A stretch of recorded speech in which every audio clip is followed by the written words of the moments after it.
Hello, this is Brendan Hutchins, and today I'm going to talk about solid and hazardous waste. Now, what is solid and hazardous waste, and why are there problems? Humans tend to produce waste. A lot of waste. In fact, in the US, each person produces 4.5 pounds of trash a day.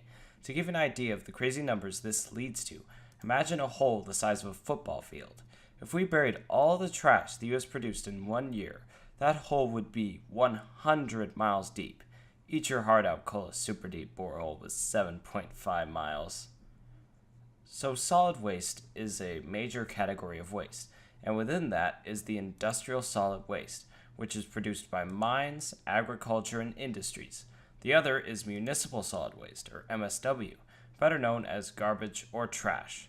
This includes paper, food waste, cans, bottles, yard waste, furniture, plastics, metals, glass, wood, e-waste.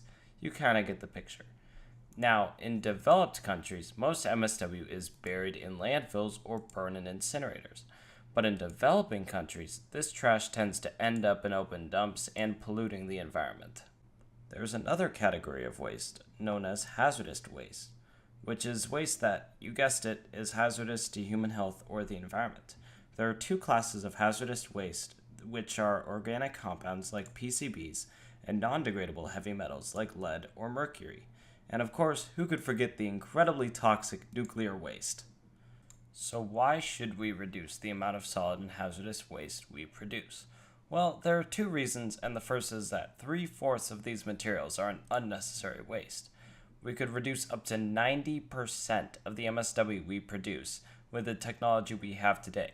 The second reason is that in producing products we commonly discard, we create huge amounts of air pollution, greenhouse gases, and water pollution.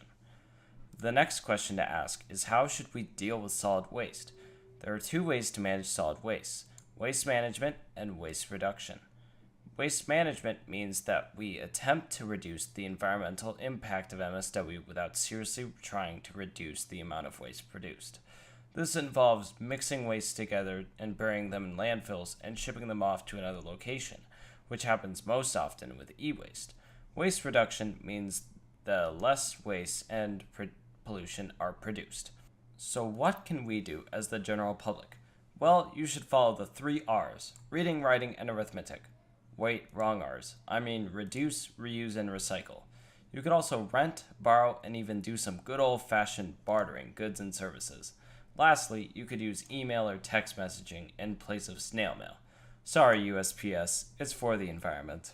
Now, going off of one of the 3 R's, the most popular in today's times is recycling.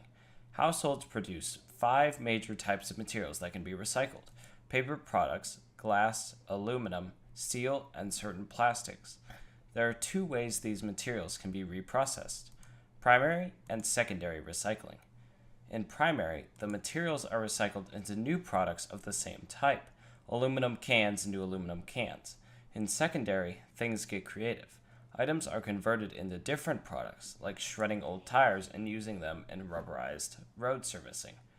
There are 2 types of waste that scientists say can be recycled: pre-consumer or internal waste generated in a manufacturing process, and post-consumer or external waste generated by consumer or the buyer's use of products.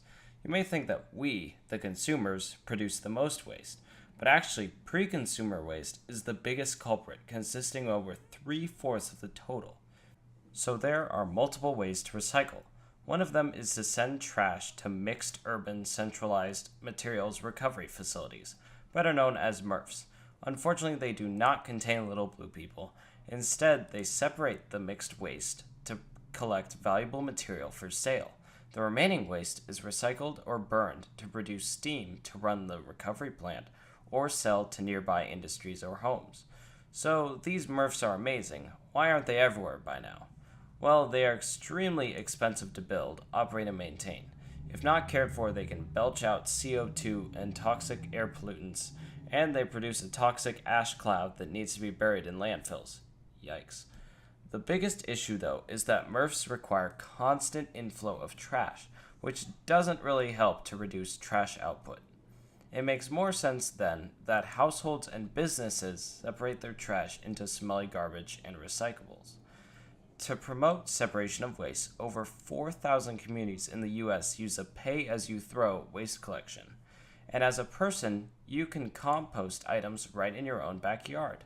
Not only does this help the environment, it also makes your wallet happy because you no longer have to make trips to the garden center to buy nasty manure. So if anything, people should always recycle when they can. You will feel better, and you'll make the world a better place.